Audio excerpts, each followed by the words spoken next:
The idea of visitor levies, or tourist taxes, has sharply divided opinion since councils were given powers to introduce them. Dumfries and Galloway has become the latest area to consider imposing such charges. But will it bring a welcome cash boost to the region, or will it end up turning people away towards cheaper options elsewhere in Cumbria or the borders?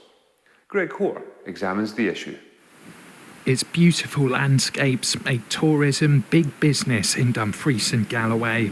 So should the local council get an extra slice of the money coming in? It's opening a consultation into whether to charge tourists an extra fee on overnight stays. I think it's a bit of a hasty decision, and I think this comes from Holyrood, where they've allowed local councils to do this if they want to. I think it is a tax, basically, and it's not just a tourist tax, it's a tax on locals as well, because everybody's going to have to pay it no matter where you're from. And I think really, in reality, it's to fill a budget shortfall. Stephen Montgomery runs Our Place, a restaurant in Annan.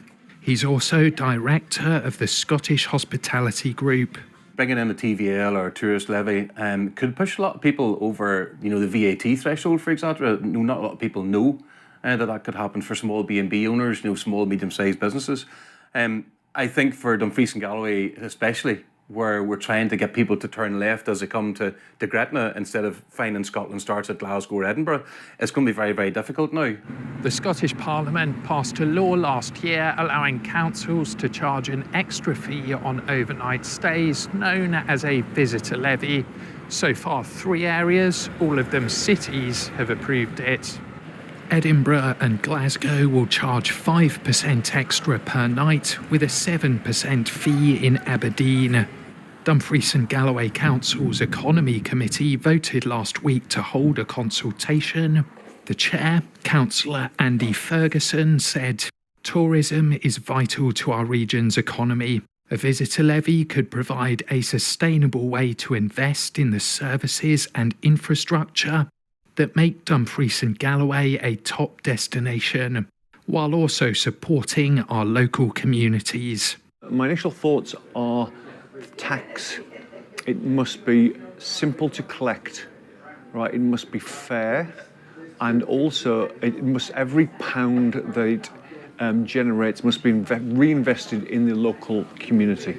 John Holliday runs Gretna Green, one of the region's oldest tourism businesses. With a wedding venue and 2 hotels, they need visitors.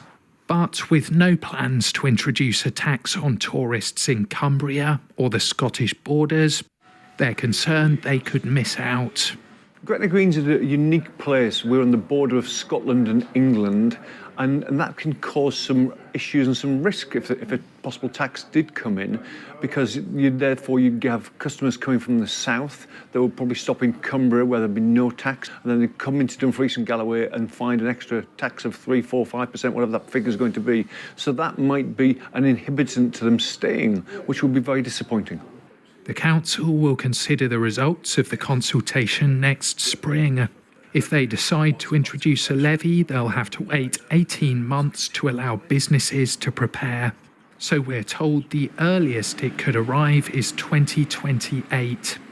In the meantime, the prospect of an extra tax now hangs over tourism businesses. At a time when they're trying to entice visitors, they may end up having to charge them more. Greg Hoare reporting. Well, this levy has proven controversial in other parts of Scotland.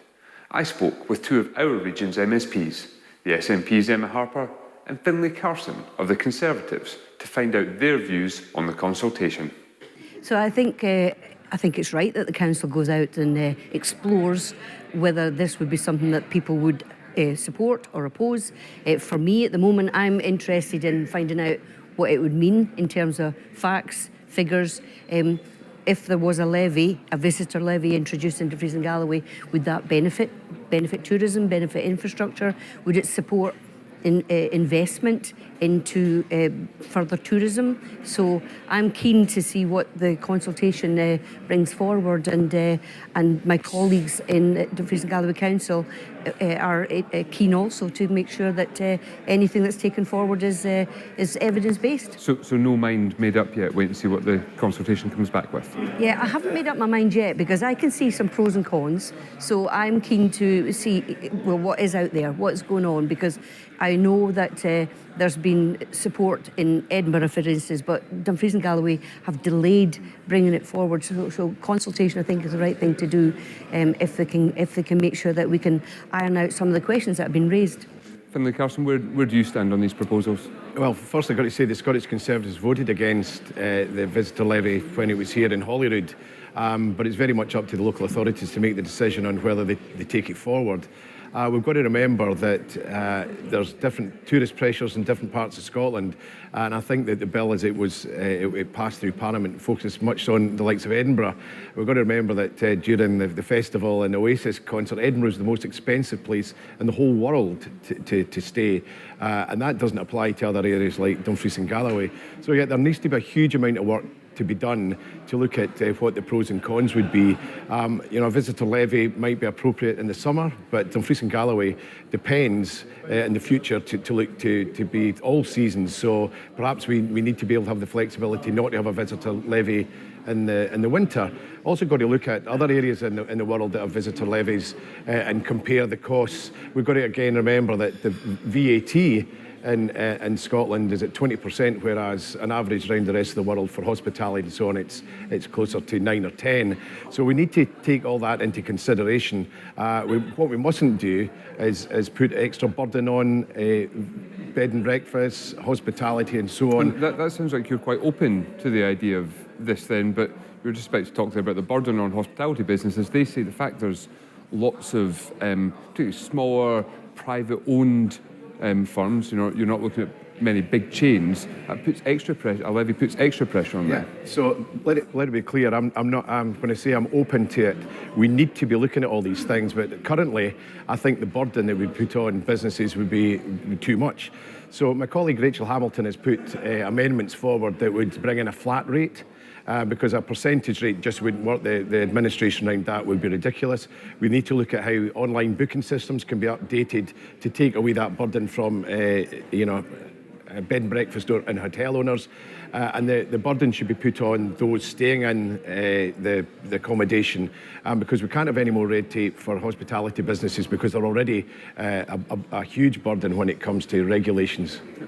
Emma Harper, the other thing we've heard from the tourism industry is that they see this as a way of councils, basically topping up their finances and what they say is underfunding from the Scottish Government. Is that fair? Is this just a way of getting around cuts from Holyrood going to councils? I mean, the financial challenges that the Scottish Government faces is something that it comes up every time we're talking about the budgets. It's about how do we spend the money, which portfolio gets it and things like that. So it would allow local authorities to have local control. I mean, I'm actually in agreement with Finlay about how it would be implemented, how we wouldn't want it to be onerous for the local businesses. We would need to have the ability for any levy to be seamless if it was implemented. So I quite like the idea of the seasonal, for instance. That is something that I haven't considered before now. But we have a different issues in rural Dumfries and Galloway. I've been talking for 40 years about trying to encourage people to turn left at Gretna. And so what I am keen to do is make sure that we open all the doors for the evidence, and let's look at the facts, and let's look at, if it was to be introduced, how would it help or would it hinder? So I would want to make sure that we had all the facts on the table.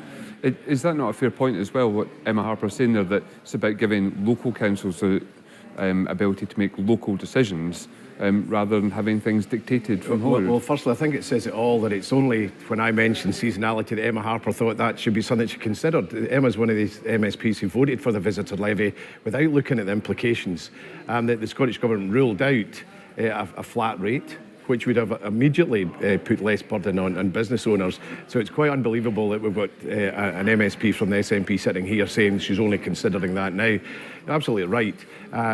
Tourist attractions, the infrastructure around tourism needs to be supported.